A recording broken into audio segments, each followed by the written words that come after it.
Like Mm-hmm. if that's a belief that's going to help you be more empowered, then we're going to replace it with that. That is true. Your Yeah. baby was perfectly designed to withstand birth. Right. And it actually takes about 67 days in a row without stopping to create a new neural pathway. So this is a practice that you can get in on the daily to really help rewire so many of these fears. And in the long run, if you practice this, one, it's going to help with your birth.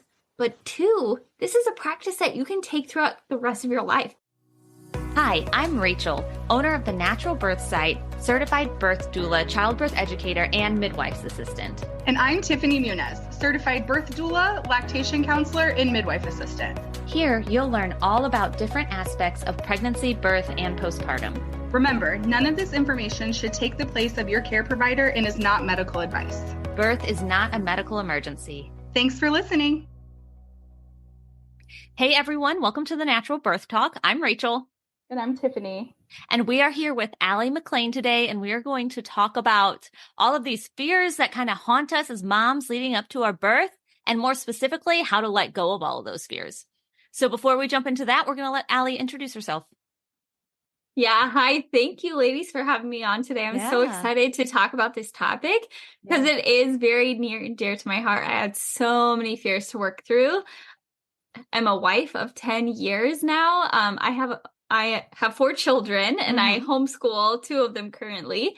And I'm a registered nurse turned holistic home birth coach. So I'm also the host of the Peaceful Home Birth podcast. So I love birth and I love talking about fears and ultimately, like you said, to how to let go of them. So that's definitely one of my most favorite topics to talk about.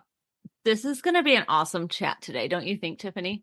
Yeah, Allie, I was just going to say, I'm not a registered nurse, I'm an LPN, but I also left the nursing world after I had my son and kind of switched gears, and now I'm in birth work. I always think it's so interesting to meet another nurse who went down the same path that I did.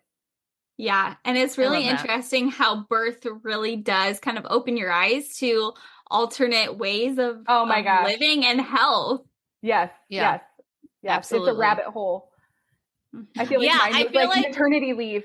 I was on maternity leave and I just kept researching and finding more information and it just never ended. I feel like it's kind of like birth is like the gateway for people. Like they start learning about natural birth and then they kind of spiral into more natural living and more natural health and things like that. Holistic, it's so funny. Yep. Agree. Yep. Okay, so we are also very excited for the topic today because this is something Tiffany and I always work with our doula clients on a lot, and childbirth ed clients is just, you got to clear out that fear, ladies. Like you have to clear it out because if it is there and it is present, it really can hold you back. So Allie, what are some of your like top reasons for doing it or top tips for moms, however you want to go with that? Yeah, sure. I think starting at the beginning of like where fear comes from and finding the source is so important. Just a little background on me, my story with my first child, being a nurse, I was fully inundated to the Western medicine way of doing birth. And so of course I pee on a stick and I see I'm pregnant. And my first thought is, oh my gosh, like this baby has to come out of me. And it was like these fears of how am I going to be able to do that? How am I going to be able to handle it? You just hear so many terrible stories about birth and they all came to me in a minute. And so I definitely went into that birth experience, passing off my decision-making, my responsibility over anything that happened there and left it solely up to the medical providers. And I ended up with a very traumatic C-section that I absolutely did not want. I mean, my baby's heart rate went into the 20s, like could have been absolutely terrible. And then 2 weeks postpartum, I had asked my doctor why I had to have the C-section and how this all came to be. She had to leave the room to look at my chart. She was so disconnected from my case. She had no idea. So she had to look at the reason why. And she said that my pelvis was too small to ever be able to have a baby. And an important part of that story is my first baby was 5 pounds and 10 ounces. And that will come into play. Oh my gosh. For my next children. But all of that to say, I had fear leading into it that were dictating my decisions. And then I had fear going into my home birth because of what people had said to me and the thoughts that they had put into my head. So I knew the source of my fear, and that was a very important starting place. Yeah. So, I mean, you're probably going to get to this, but I just want to get to it now. So you had a 5 pound something else baby that was supposedly too big for your pelvis. And then you had home births later. Yes, I did. And good for you. Crazy how that works. Isn't it funny? Yeah. So I definitely, there's something to be said about intuition. And I think if women keep being told that their intuition, their feelings, their gut sense is off or wrong because it's not scientific or it's not backed up by studies, they're going to be missing so many amazing possibilities that their life could have. Absolutely. And so my intuition said that doctor was wrong. Good for you and for granted, I still had fear. And so that's what we're going to be talking about today is like, how did I overcome that? But number one, like, listen to your intuition. What is that saying first? Yeah. It sounds like something Tiffany and I say all the time. I was just going to say, I feel like we have this conversation every single episode that we record. Like, your intuition is there for a reason. You need to listen to it, you know, I mean, every week. Yep. Yeah. And then, you know, maybe something, I don't know if you want to talk about this really quickly or if you want me to, but the difference between fear and intuition. That can be really hard for some people to distinguish. But just remembering that fear is kind of like that what if game or if this and that kind of game of like kind of going down that rabbit trail or like the knot in your stomach or the heart racing kind of, that's fear. But intuition is just a much more confident feeling. And maybe you know why it's there and maybe you don't, but you know that intuition, that confident feeling is the right choice. But sometimes, like in your case, Allie, and with so many women, the fear will drown it out because it's so strong. But it is important to kind of know the difference. Public service announcement here, guys. I put my Invisalign in for this recording. So for all the listeners out there, if you notice that I'm lisping just a little bit, don't judge me. That's all that's about. So, okay, Allie, keep going with what you want to talk about, though. Yeah. No, I love it. You sound great. Thanks. So I think what you were saying is so important about the difference between fear and intuition. And what that takes is being a little bit more self-aware. And so I think a lot of women struggle with that because we have so many thoughts going through our head all the time. We have so many responsibilities with children or what, work or whatever is going on in our life that it's just hard to sit still and be like, wait a minute, like what's coming into my mind here? So kind of going back to my story, I had to learn how to break it down. And I'll get into this more in a little bit, but I learned that I needed to be aware of the thoughts that were going in my head. Before I could do anything about the fear, I had to take a moment and say, okay, I'm going to sit here for 2 minutes and not try and think about anything and just see what's popping into my head. And then I would write them down.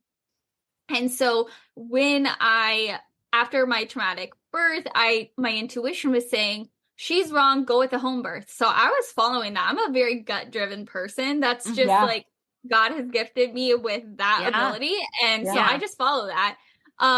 So I was writing down so many thoughts. And one thing that just kept coming up is what I was told was my pelvis is too small, right? And so then after learning things about neuroplasticity and how your brain can come up with new neural pathways, I said, okay, that is a broken neural pathway that's not going to lead to anywhere beneficial for me. So if I want a different outcome than what I had before, I'm going to have to retrain my brain to make decisions that's going to lead to the outcome I wanted. And so this is something that I work with my clients. I take them through, it's called DEF. It's my DEF framework. And it starts with dreaming. Because if you don't know where you're going, how will you know how to get there? So I had to say, okay, what outcome do I want? What are my thoughts? And then what is my feeling? So that's kind of that next step. Write down your thoughts, and then what feelings are coming up with you, and name them specifically. For me, it was a fear of failure. I was terrified that I was going to go through all of this to plan this home birth, and I was going to, tell people that this is going to be what happened, and then I was going to fail, and I was going to end up with a C-section because my pelvis really was too small, right? Yeah, right. And so I had to feel that in my body, like where in my body am I experiencing that? I placed my hands there, and I literally just felt what it felt like to feel like a failure. And that allowed me to process those feelings so they weren't controlling me anymore. Good. And I think that's a really common feeling for moms planning home births, especially their first home birth. It's or any natural birth, honestly. It's that fear of failing. Yeah. And so it was powerful for me to allow myself to feel those feelings and realize this is something so interesting, is that when thoughts are paired with feelings over time, they create your belief system. Yeah. And then out of your beliefs come your decisions. So it's figuring out, okay, what belief do I have in my subconscious, at my very core of who I am? What do I believe about myself, about my ability to birth? And the belief that coming up was, I'm broken. I was told that I'm broken because I couldn't birth a baby. Right. Well, I think that's another thing we fight in this culture, because really kind of as women, we're kind of all told that we're broken when it comes to birth. Like we're all, without so many words, right? Yeah. But like being taught that we have to be in the hospital because it's not safe to be outside of the hospital. It's basically that same programming of like, your body's too messed up to birth this baby safely without medical care. Right. Yeah. Which is just it's simply not true. Large majority of the time. Right. Yeah.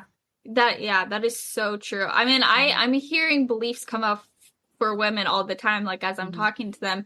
And it's really easy to start seeing the correlations between what people believe and the outcome of their birth. And so it's like, this may seem like insignificant in your birth planning, but if you do not figure out the core beliefs that you have about yourself, about birth, about just side design, like your decisions come from your belief system.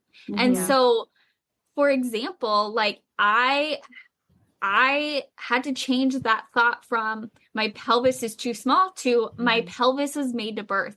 Whether or not there was anything in reality, my current reality, to prove that or not, I had to choose and make a decision. This is going to be my reality for right now until I get proven differently. Yeah. Otherwise, I wouldn't be able to go on. Like that fear would consume me. So, your subconscious will totally dictate like what your outcomes are. So I had 100%. I had to really figure out what was going on in my brain. Yeah. At that. Hey everyone, Rachel Manns here, and today I have something I'm thrilled to share with you guys. Imagine having a treasure trove of informative, entertaining, and empowering video content about the journey to parenthood right at your fingertips.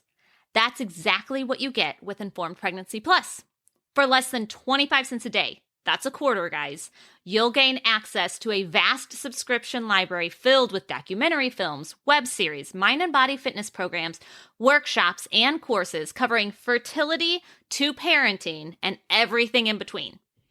Designed for new and expectant parents, as well as pregnancy and birth professionals, Informed Pregnancy Plus is like having a trusted BFF and doctor in one, guiding you through every step of the path to and through parenthood. A few of just my favorite titles are obviously The Business of Being Born, Empowered Mama, Belly Dance for Birth, how fun is that? Ease into Sleep, the Afterbirth Plan, and the Core Connection, an extremely well-presented and informative workshop teaching you about your core and pelvic floor and how to keep them healthy. And here's the best part. For a limited time, you can gain full access absolutely free. Just visit informedpregnancy.tv to sign up. Sign up for Informed Pregnancy Plus right now. I'm not kidding, guys. It's really going to help you out. It's my prescription for your informed and empowered parenting journey, all from the comfort of your home. Visit informedpregnancy.tv. That's informedpregnancy.tv, and the link will be in the description below. Now back to the show. So, yeah. Well, I think it's awesome that you were able to like sit down and do all of that work, and it is something we really do need to take the time to do is explore how we're feeling and what we're believing and stuff, and I think most of us just don't take the time to do that, even though we obviously should. Yeah, honestly, I mean, now that I have 4 kids, I wouldn't like, that was my second child. I had a lot more time to sit down and do that with, you know, being pregnant with my second than I did with my third or fourth.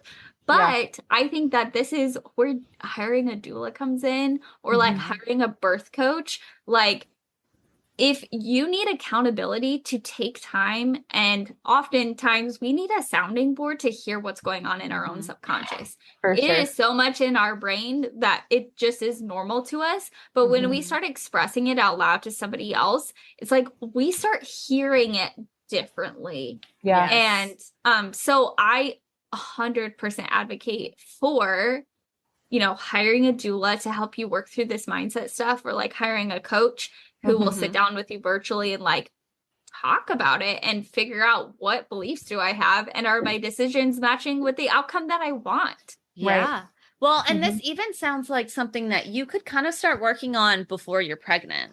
100%. Yeah. So, you know, guys, hire a birth coach before you're even pregnant, right? Right. Well, yeah, I say it that way, but especially if you've had a traumatic birth. You know, it's way better to process the trauma before you get pregnant, because your baby experiences every feeling that you have. And so it's like, it's so beneficial to go through that process before you're pregnant. Yeah, for sure.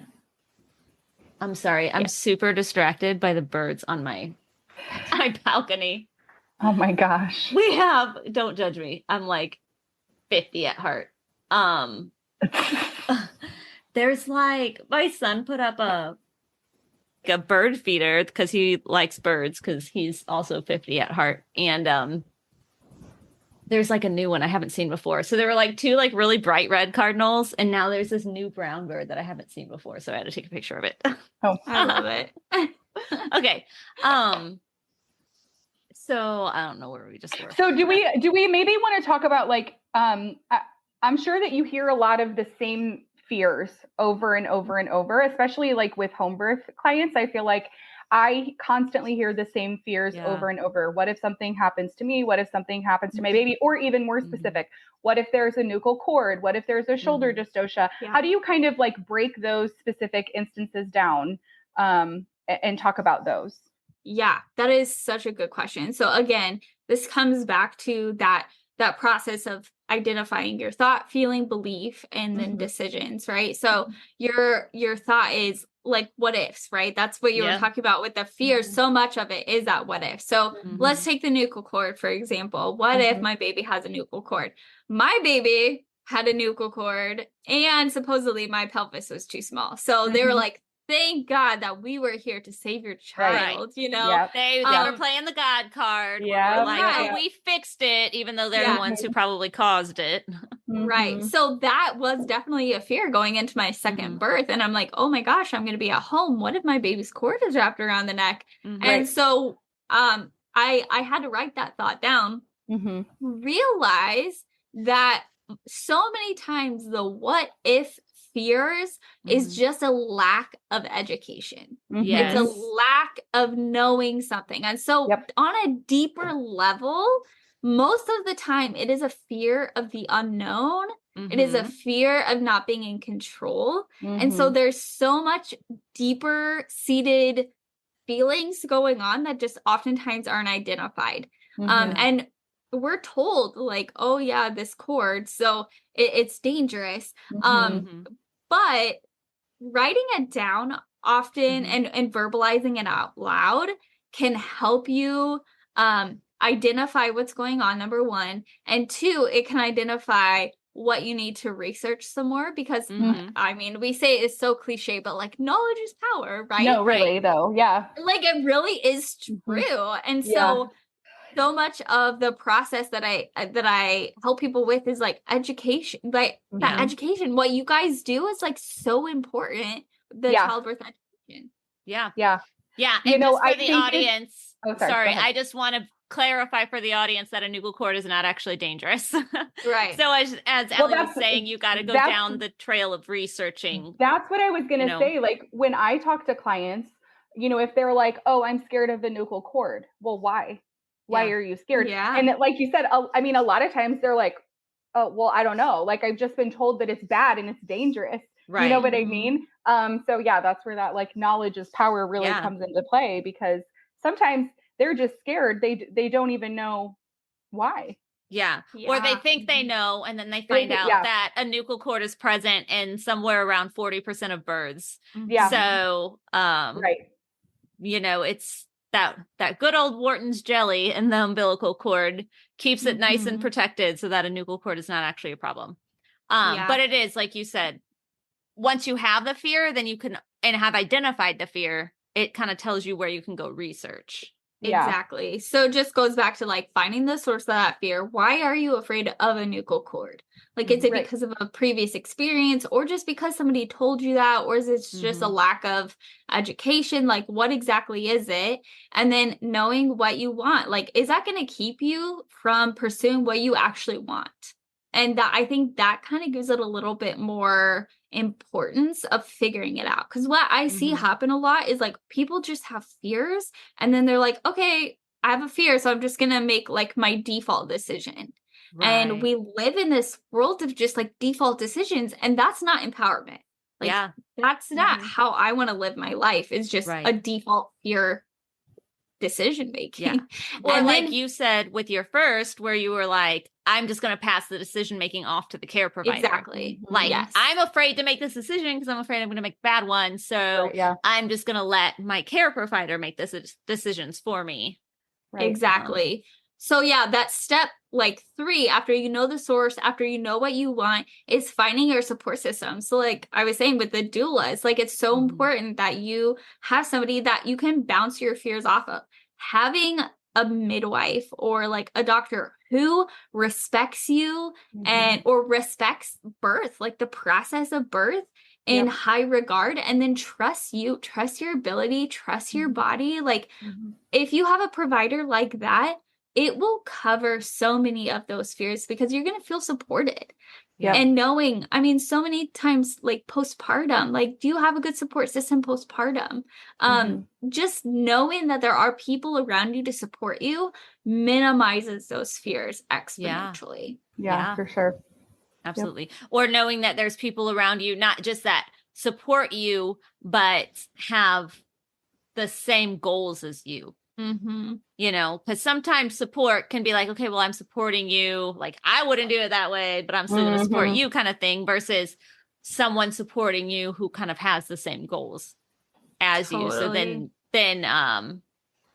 you know, because sometimes your support team can have some fear come in also. And so you just have to be really wise about choosing that support team very well. Totally. Anyway, because I think Tiffany and I sometimes see people who are like, oh, I have this midwife or I have this OB and they're so great and they support everything. And we're like, do they though? But do they? Do they though? It's so funny. I try and explain to people how I can like tell the future when it comes to people's birth experiences. And it's like, it only takes a couple of quick questions, because if you're provider, like you were saying, like, do they really support you? You can, after you work in this field for long enough, you know the red flags for sure. Yeah. And or like, even, I mean, working with the fear and like the belief system, if you can identify somebody's underlying belief system, it's very easy to see how their birth will turn out, which is sad. But that's also why I do what I do and why you do what you do. It's like, we care so much about women and like their outcomes on birth, because it matters, that we're willing to kind of like push you, and we don't want you to live in fear. So Yeah. Absolutely. Yep. Yeah. So after identifying the support system, is there another step? Yes. Okay. So that is capturing your thoughts. And I hit on it a little bit before, but this is where that neuroplasticity comes in and identifying like what pathways are your thoughts and your feelings and your beliefs traveling on? Is it benefiting you for the outcome that you desire? So this is that thoughts, feelings, beliefs, decisions. But it really does start with just like self-awareness. And like I was saying, it kind of takes, we're not used to that. We're not used to slowing down and just like being aware of what's going on. So it takes practice. And I just want to encourage anybody out there listening, like take just 2 minutes, like 2 minutes a day, just to sit in quiet and stillness and see what thoughts are racing around in your head. It was crazy when I started doing this. I had no idea how many thoughts were rushing around that just weren't benefiting me. And so when you can be aware of what that is, and you just take time to be quiet and tune in, you can catch that thought. And one thing that I love to do with people is when they can catch that thought like in their imagination, but also it's really powerful writing it down because it takes it out of your head. And that's why journaling is so good, right? Yeah. So it's taking it out of your head, writing it down, and then identifying the feelings. But this step is so important is you look at this thought and you're like, wait a minute, is this true? And so this is where that education and that knowledge comes in. For example, I'm afraid my baby is going to die from a nuchal cord. Okay, well, is that true? Well, it's not true right now. I'm pregnant with my baby right now. It's not a reality right now. So this is like a fear and anxiety that is in the future that I have no control over. What I have control over right now is my education on this.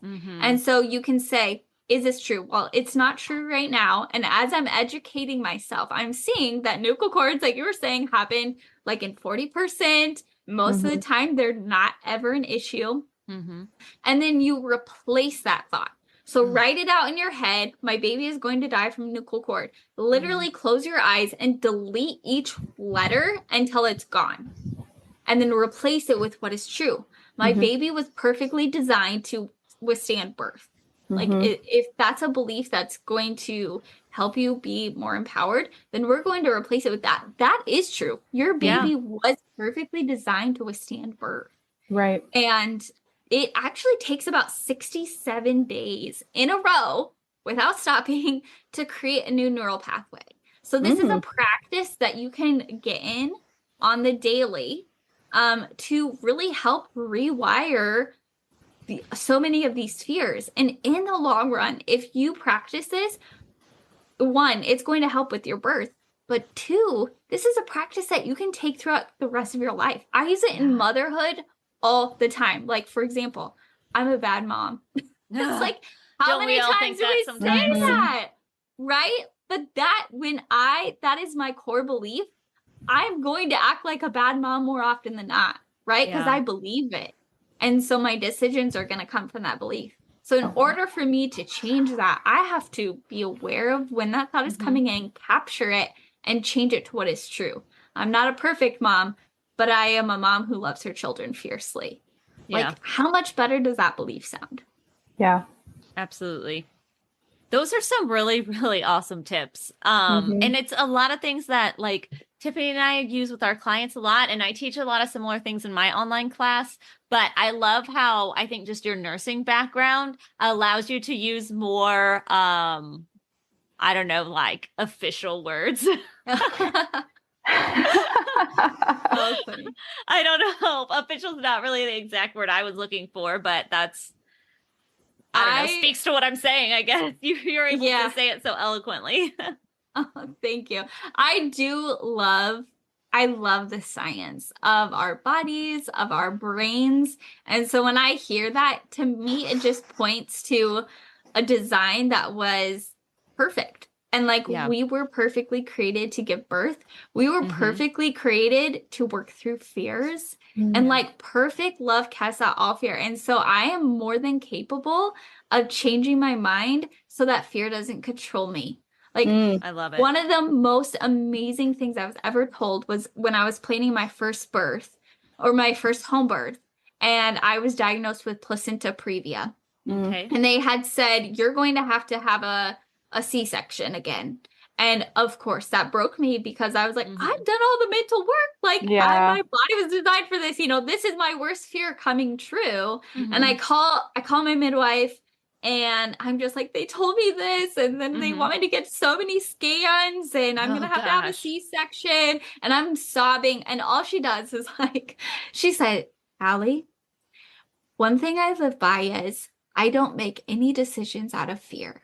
And it was like that, like that calm, like, oh my gosh, that changed my life. I am not going to make any decisions out of fear. So they had wanted me to come back for ultrasounds every 2 weeks or like a month, every 2 weeks. So crazy. I have a bone to pick with that, because why can't you just check at like 35 weeks or something? Why do you have to go back every single week in between?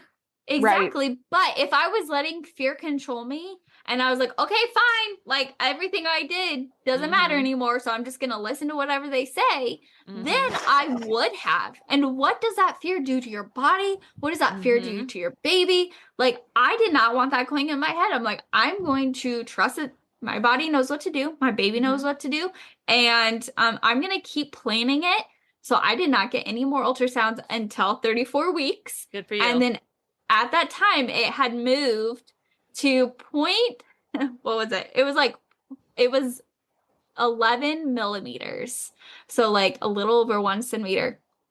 And technically, so this, you guys, is, I don't know, it might be a little controversial, but that's okay. Technically, if I went to the hospital, they would want to section you for 2 centimeters. Far enough away. Yeah, far enough away. Yeah. The cervical opening, right? Yeah. Yes. So I had done so much work in my mindset that I was like, okay, I am not against a true medical need for a C-section, right?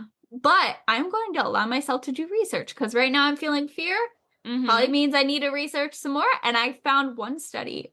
I found one where somebody had given birth at 1 centimeter away from the cervix. And I was like, well, if she could do it, I can do it, because and if at any time I needed to transfer to the hospital, that would be what it was there for.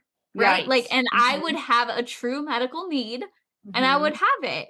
Yeah. And I would have the C-section and I would be empowered while I did it, because I knew it was my decision and I wasn't manipulated into it. Yeah. So I ended up having a home birth with technically a placenta previa that I would have had a C-section for if I went into the hospital. But you trusted your instincts. You knew it wasn't right for you. And it is so important, because, and I always say this too, like medicine and research and science, it can only tell us so much. It can only tell us so much. It's not a perfect system. The science is never settled. And it can be really, really helpful in some cases to help guide our choices. But it also cannot take the place of our natural intuition. Totally. Yeah. And having that support system too, because my midwife, she was like, yeah, I'll be watching, but like, I feel good. Your husband feels good. You feel good. We're going to go until we don't feel good. And then you can go to the hospital. And awesome. We felt fine the whole time, and it was beautiful. And our bodies know what to do. And it proves it to me every time I go to a birth, every time I have a baby of my own. I mean, speaking of nuchal cords, my last baby had his cord wrapped around his neck and over his shoulder and around his waist.